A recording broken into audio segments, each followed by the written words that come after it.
Channel N V times. दोस्तों, मैं हूं नंद किशोर तंवर और जवाहर नवोदय विद्यालय लेह में मैं ओएस के पद पर कार्यरत हूं। दोस्तों, मैं अभी एट प्रेजेंट जेएनवी लेह के कैंपस में हूं। मैं क्षमा चाहता हूं कि काफ़ी दिनों बाद मैं इस चैनल पर वापस आया हूं, क्योंकि कुछ ऑफिशियली वर्क की वजह से मैं बिज़ी था।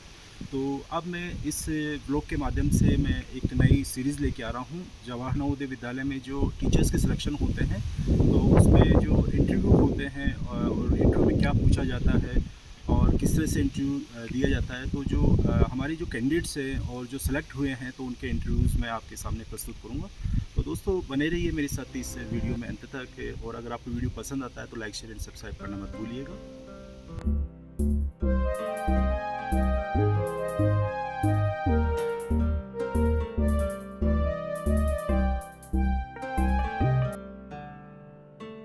शिक्षक के बगैर सभ्य और समृद्ध समाज की कल्पना करना संभव नहीं है। जी हाँ दोस्तों, मैं इस ब्लॉग के माध्यम से जवाहर नवोदय विद्यालय में अध्यापकों के चयन हेतु होने वाले साक्षात्कार हेतु श्री नीलकमल जी, जिनका चयन टीजीटी एसएसटी पद पर हुआ है, वह अपना साक्षात्कार का अनुभव साझा करेंगे।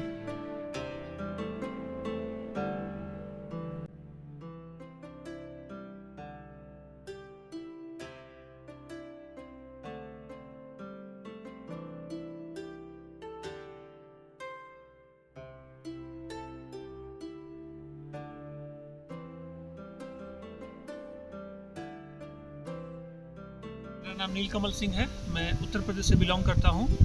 मैं 2023 में जेएनवी में टीजीटी एसएसटी के पद पे चयनित हुआ था और 3 जुलाई को यहाँ पे मेरी ज्वाइनिंग हुई थी, यहाँ पे जेएनवी लेह में, और मुझे 1 साल होने वाले हैं।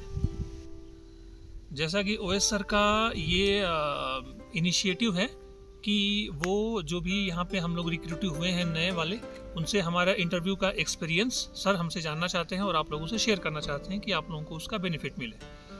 तो मैं अपनी शुरुआत करना चाहूँगा। एक बड़े ही प्रसिद्ध कोटेशन है, the fastest way to reach your goal is to start slowly.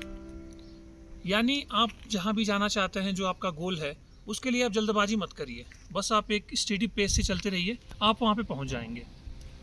जहाँ तक जेएनवी में सिलेक्शन की बात है, मैंने उसके लिए कोई ऐसे प्रॉपर टिपिकली, अगर ऑनेस्टली मैं बात करूँ तो मैंने कोई ऐसे तैयारी नहीं की थी मैंने। हाँ, मैंने उसका जो सिलेबस है वो वगैरह वो चीज़ें तो देखता है, कोई भी देखता है, लेकिन मैं उसका सबसे जो सोल क्रेडिट देना चाहूँगा। मेरी हॉबी है पढ़ने की, ऑब्वियस सी बात है। मैंने 6 to 12 की जो एनसीईआरटी बुक्स थी, मैंने पहले ही उसको मंगा रखी थी, बहुत पहले, और मैं उसको शौकिया तौर पे मैं उनको पढ़ता रहता था। जो एसएसटी का सिलेबस है, जो सेंट्रल गवर्नमेंट के कर्मचारियों के लिए जो सिलेबस बनता है, उसमें वर्ल्ड हिस्ट्री जो आती है, वो टोटल मैं अगर कहूँ तो वो आपके एनसीईआरटी के बुक्स से वो रिलेटेड होती हैं। मसलन फ्रेंच रिवोल्यूशन है, रशियन रिवोल्यूशन है, या वर्ल्ड वार्स हैं। तो ये सारी चीज़ें अगर आपने एनसीईआरटी को थॉरली पढ़ा है तो आपके लिए बड़ा ही ईजी रहेगा वो चीज़ें। बाकी जो कॉम्प्लीमेंट्री होता है, हिंदी है, इंग्लिश है, ये चीज़ें तो जनरली सबको आती ही है। तो मैं तो एनसीईआरटी की बुक्स को ये श्रेय देना चाहूँगा।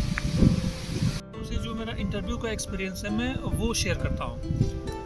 देखिए, इंटरव्यू का जो मैंने भी उससे पहले मैंने कई सारा जो दृष्टि आईएएस का है या कई सारे चैनलों पे में जो इंटरव्यू होता था उसको मैंने देखा था, या उसके पहले भी मैं एयरफोर्स का एक जो, हालांकि वो उस लेवल का तो नहीं था, लेकिन मैंने उसका इंटरव्यू दे रखा था। तो जो जनरल एक एटिकेट्स होते हैं, या एक जो इम्पोर्टेंट सबसे क्रिटिकल बात होती है कि आप इंटरव्यू में अपने आप को ऑनेस्ट, जो आपका रियल सेल्फ है, उसको आप प्रेजेंट करिए। आप कहीं भी इंटरव्यू में फेक होने की कोशिश मत करिए, क्योंकि वो आपका निगेटिव इम्पैक्ट होगा और वो फिर फैटल हो सकता है आपके लिए। मैं था भोपाल के रातीबाड़ का जो जेएनवी है, वहाँ पे था। जाने के बाद जैसा कि पहले डॉक्यूमेंट वेरिफिकेशंस होते हैं, उसका एक वो लेंदी सा प्रोसेस होता है। उसके बाद फिर वो 2-3 सेंटर्स बने होते हैं जहाँ पे आपका इंटरव्यू होता है। तो जिस रूम में इंटरव्यू था, उसके बाहर हम लोगों को बैठाया गया था। उसके बाद एक टीचर थे वहाँ के, वो हमें हमारा वहाँ पे वो नंबर जब भी आता था तो हमारी फाइल को शेयर करना, या हमें आके बताते थे कि आपका नंबर आ गया, आप जाइए आप। तो उससे पहले वो बताते थे कि हम लोग नर्वस ना हो, इसलिए वो हमसे बातें करते रहते थे। उसके बाद फिर जब मेरा इंटरव्यू का नंबर आया तो मैं सबसे बात ही कर रहा था, उनसे वो सजेशन ले रहा था कि मुझे कैसे इंटरव्यू देना है। फिर उसके बाद मैं गेट पे गया और मैंने ये पहले से, हालांकि मैं इसको बहुत ही मास्टर स्ट्रेटजी तो नहीं मानूंगा, लेकिन as a social science subject जो एक हम चीज़ें आती है ना कि पेट्रियार्कियल समाज है हमारा, या जो सोशल इक्वालिटी है, या जो महिलाओं का जो हमारा समाज में रोल है, तो ये सब चीज़ें मैंने कैलकुलेट करके पहले से ये एजम्पशन कर रखा था कि मुझे जाने से पहले, इंटर करने से पहले मुझे बोलना है मे आई कम इन मैम बोलना है। सामने ही मैम बैठी थी तो मैं जाके गेट पे बोला मैंने कि मे आई कम इन मैम। उसके बाद फिर सर की तरफ देखा, सर। उसके बाद उन्होंने बुलाया मुझे, मैं गया, वहाँ पे खड़ा था। उसके बाद फिर उन्होंने बोला अब बैठ जाइए, तो मैंने फिर अगेन बोला कि थैंक यू मैम। मैम पहले बोला, उसके बाद मैंने सर बोला। हालांकि ये मैंने पहले से प्री प्लान कर रखा था, शायद उसका बेनिफिट मुझे मिला होगा, आई प्रिटी श्योर। उसके बाद फिर बैठने के बाद फिर उन्होंने मुझसे बोला कि आप किस लैंग्वेज में आप अपना इंटरव्यू देना चाहते हैं, किस लैंग्वेज में कंफर्टेबल है। ऑब्वियसली मैंने बोला कि हिंदी में मैं कंफर्टेबल हूँ। उसके बाद उन्होंने मुझसे बोला कि आप अपना परिचय दीजिए। मैंने अपना परिचय दीजिए, फिर मैंने बताया कि मैं बलिया से हूँ, बलिया से बिलोंग करता हूँ। तो उन्होंने बोला कि बलिया के एक प्राइम मिनिस्टर हुए थे, आप उनका नाम बताइए। मैंने बताया चंद्रशेखर के बारे में। फिर उसके बाद उन्होंने एक क्वेश्चन पूछा कि उनको संसद में किस टाइटल से संबोधित किया जाता था। ये मैंने सारी चीज़ें बताई, लेकिन ये चीज़ मैं भूल रहा था। बाद में मुझे पता चला कि बाद में मुझे ये ध्यान आया कि उनको युवा तुर्क बोला जाता था, ये मैं नहीं बता पाया। तो उसके बाद मैंने बोला कि सॉरी सर, ये इसका मुझे अभी ध्यान नहीं आ रहा है। फिर उसके बाद उन्होंने कुछ थोड़ी बहुत मुझसे बातें की। उसके बाद फिर उन्होंने बोला कि आप माइक्रो टीचिंग के लिए क्या प्रेजेंटेशन करने वाले हैं। तो मैंने तैयार किया था इंटीरियर ऑफ द अर्थ, तो उन्होंने वही मुझसे बोला जाके आप ब्लैक बोर्ड पे पढ़ाइए उसको। मैं गया वहाँ पे, अपना जो भी प्रेजेंटेशन था वो दिया। हम उससे एक गलती ये हो गई कि मुझे खुद नहीं रुकना चाहिए था जब तक वो ना बोले कि हाँ आप रुक जाइए, लेकिन खैर बहरहाल। उसके बाद फिर उन्होंने मुझसे बोला कि क्या आप स्मार्ट बोर्ड पे पढ़ा सकते हैं। मैंने बोला कि सॉरी सर, मैंने कभी पढ़ाया नहीं है स्मार्ट बोर्ड पे। तो उन्होंने बोला कि ठीक है। हालांकि मैं आप लोगों से ये प्रीफर करूँगा कि स्मार्ट बोर्ड का थोड़ा सा, हालांकि उसमें कुछ ऐसा कुछ रॉकेट साइंस नहीं है, आप उसको सीख सकते हैं। उसके बाद फिर उन्होंने मुझसे 2 मैप्स दिखाए, उनका टाइप्स पूछा। एक फिजिकल मैप था, फिर एक पॉलिटिकल मैप था। फिर उसके बाद कुछ ऐसे स्टेट्स है नॉर्थ ईस्ट के, मेघालय या मणिपुर वगैरह, उनके बारे में, उनके लोकेशंस को दिखाने के लिए बोला गया मुझसे। उसके बाद फिर ज्योग्राफी के कुछ पर्टिकुलर क्वेश्चंस थे। उसके बाद फिर वो जो आइसोबार्स होते हैं उनके बारे में कुछ क्वेश्चंस पूछे गए। उसके बाद फिर उन्होंने बोला कि ऑनलाइन आप स्टडी करने के लिए क्या प्रीफर करते हैं। तो ऑब्वियसली मैंने बोल दिया यूट्यूब। तो एक जो मैडम बैठी थी उन्होंने बोला कि यूट्यूब को तो हम काउंट नहीं कर सकते हैं। फिर एक सर ने बोला कि नहीं, उसको काउंट किया जा सकता है। तो वैसे ही मेरा इंटरव्यू बहुत ही शानदार तो मैं नहीं कहूँगा, और कहीं ना कहीं जो एक कॉन्फिडेंस था वो भी कहीं ना कहीं मेरा लूज़ हो रहा था, लेकिन ओवरऑल फिर हो गया। तो ये मैं एक्सपीरियंस आप लोगों से शेयर कर रहा हूँ। नीलकमल सर, मैं आपसे ये पूछना चाहता हूँ कि जो आपका इंटरव्यू बोर्ड था उसमें कितने मेंबर्स थे, और जो मेंबर्स थे, और आपने जैसा कि आपने बताया कि आप थोड़ा नर्वसनेस हुए, तो वो आप क्यों हुए? तो हमारे जो वीडियो देख रहे हैं जो दर्शक है, उन्हें आप कुछ इस बारे में बताएंगे? देखिए, मेंबर्स तो 6 मेंबर्स थे, जिसमें से 2 मैम लोग थी और 4 सीनियर सर लोग थे। जो सबसे बीच में बैठे थे उन्होंने कुछ खास पूछा नहीं मुझसे, खास क्या कुछ नहीं पूछा, वो बस मुझे ऑब्जर्व कर रहे थे।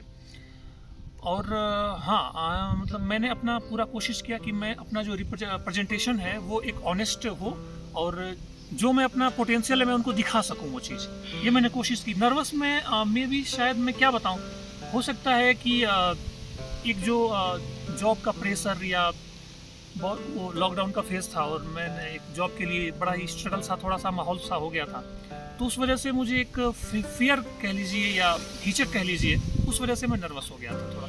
तो नर्वसनेस मतलब इंटरव्यू के टाइम तो होना अच्छी बात नहीं है, लेकिन क्योंकि इंटरव्यू है तो थोड़ा सा फेयर तो रहता ही है उसका ना। हाँ, इवन उन्होंने मुझसे, जब उन्होंने भांप लिया कि मैं थोड़ा नर्वस हो रहा हूँ, तो उन्होंने मुझसे बोला कि आप थोड़ा सा पानी पी लीजिए। जी। तो वही बॉटल रखा था, तो मैंने ढक्कन खोल के उससे एक घुट पी के फिर मैंने ढक्कन बंद कर दिया। ओके।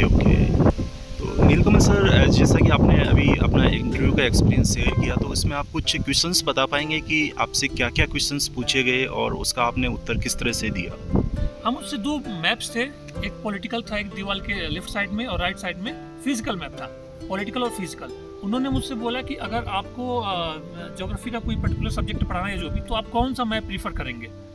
तो मैंने उनसे बोला कि मैं फीचरलेस या जो फिजिकल मैप है वो मैं प्रीफर करूँगा, क्योंकि उसमें मैं पॉलिटिकल भी दिखा सकता हूँ, फिजिकल भी दिखा सकता हूँ, मतलब जो चीज़ें। तो ये मैंने एक जवाब दिया। उसके बाद फिर पर्टिकुलरली मुझसे मणिपुर और मेघालय का लोकेशन पूछा गया।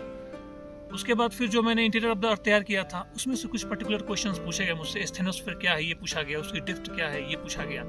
फिर उसके बाद जो आइसोबार्स था उसके बारे में, वो जो ग्रेडियंट होता है प्रेशर ग्रेडियंट, उसके बारे में कुछ पर्टिकुलर क्वेश्चंस तो पूछे आप शेयर करेंगे कि आपने जो ये क्वेश्चन पूछे किस तरह से आपने प्रेजेंट होकर उनका जवाब दिया? गए। मैं समझा नहीं सर इस चीज़ को, मैं समझा नहीं। इंटरव्यू बोर्ड मेंबर्स ने आपको जो क्वेश्चंस पूछे उनका आपने मतलब जो जवाब दिया वो आपने मतलब किस पोजीशन में और किस तरह से जवाब दिया, मतलब आपका एक्सप्रेशंस क्या थे और किस तरह से, तो वो आप थोड़ा सा रियल करके बता सकते हैं? मैं बैठा था वहाँ पे, उसके बाद ये जो भी एक बुक रखी थी वहीं पे, और उस बुक में वो पहले से वो आइसोबार वाला वो चैप्टर खोल रखे थे वो।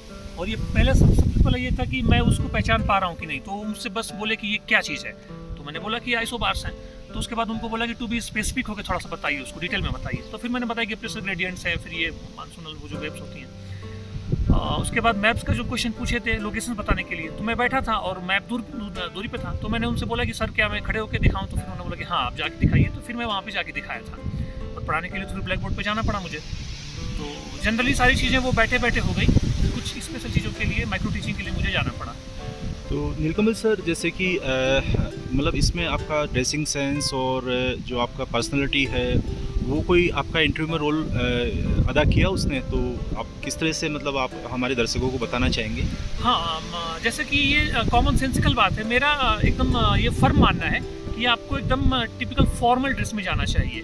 आपको एक, क्योंकि आप उस प्रोफेशन में जाने वाले हैं, एक स्टूडेंट टीचर वाला वो रिलेशनशिप रहता है। तो जो मैंने पहना था एक वाइट प्लेन शर्ट थी, उसके बाद नीचे एक ब्लैक पैंट थी, और लेस वाले मैंने जूते पहन रखे थे ब्लैक वाले, और मेरा शर्ट इन था। सर एक सवाल और लास्ट है कि क्योंकि अब फ्यूचर के अंदर नवोदय विद्यालय समिति रिक्रूटमेंट करने वाली है और फिर से वही प्रोसेस, पहले रिटर्न एग्ज़ाम और फिर इंटरव्यू, तो जो हमारे ये वीडियो देख रहे हैं दर्शक, उनको आप ऑब्वियसली कि वो तैयारी कर रहे होंगे तभी ही इस वीडियो पर आए हैं, तो आप उन्हें मतलब इंटरव्यू की जो तैयारी करनी है या उसके लिए क्या स्ट्रेटेजी अपनाएं, तो उस पर आप अपनी क्या मतलब प्रतिक्रिया देना चाहेंगे, क्या सजेशन देना चाहेंगे आप? देखिए, सबकी अपनी अपनी स्ट्रेटजी होती है, उसमें मैं ये नहीं कहूँगा कि आप अपनी स्ट्रेटजी को चेंज करिए। जो मेरी है मैं बता सकता हूँ जी। वैसे तो मैं कहूँ तो नहीं, मैं आपको रोक रहा हूँ बीच में, मैं ये कहना चाह रहा हूँ कि आप उनको क्या सजेशन देना चाहेंगे कि वो, जैसा कि आप सेलेक्ट होकर आए हैं तो कुछ ना कुछ आपका पॉजिटिवनेस इंटरव्यू बोर्ड को नज़र आई है आपकी, तो इसी तरह से मतलब आप क्या सजेशन देना चाहेंगे अपने जो हमारे जो नए जो जॉब सीकर्स हैं उनको? फिर से वही जो कोटेशन मैंने बोला था कि कहीं भी अगर पहुंचना चाहते हैं तो उसका सबसे बेस्ट तरीका है कि आप स्लो पेस में चलिए। मेरा मानना हमेशा से रहा है कि किसी चीज़ का जो मौलिक ज्ञान होता है वो बहुत ज़रूरी होता है। आप शॉर्टकट के तरीकों में ना पड़ें, खासकर तब जब आपको टीचर बनना है। बच्चों को फिर आपको मौलिक चीज़ें ही बतानी है आपको। तो और दूसरा, जो एनसीईआरटी की बुक्स हैं मैं उनको अगेन फिर से प्रीफर करूँगा, मैं उनको एनसीईआरटी की बुक्स को थॉरोली अच्छे से पढ़ें।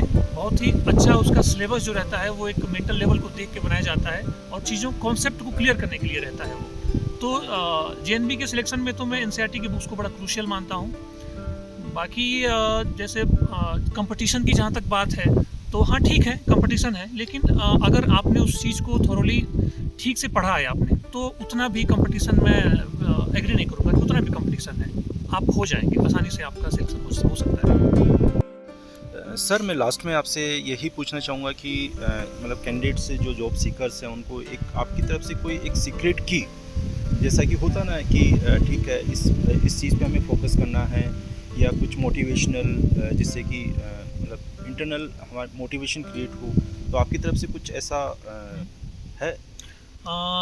फिर से मैं वही बात बोलना चाहूँगा कि जो आपका गोल है उससे आप स्टिक रहिए, और अगेन वही quotation, slowly is the fastest way to get you where you want to reach your destination. Okay sir, thank you sir, आपने टाइम निकाला और हमारे इस चैनल पर आए, और मैं उम्मीद करता हूँ कि हमारे जो दर्शक हैं उनको आपकी जो इंटरव्यू दिया और उसका आपने एक्सपीरियंस शेयर किया वो आपको बहुत ही, उनके लिए बहुत ही मददगार होगा। Thank you sir. और थैंक यू सर, मुझे ये अपॉर्चुनिटी देने के लिए कि मैंने अपनी बातों को आपके दर्शकों से शेयर कर पाया, मे बी उनके लिए बेनिफिशियल हो। सर का चैनल आपको अगर अच्छा लगा हो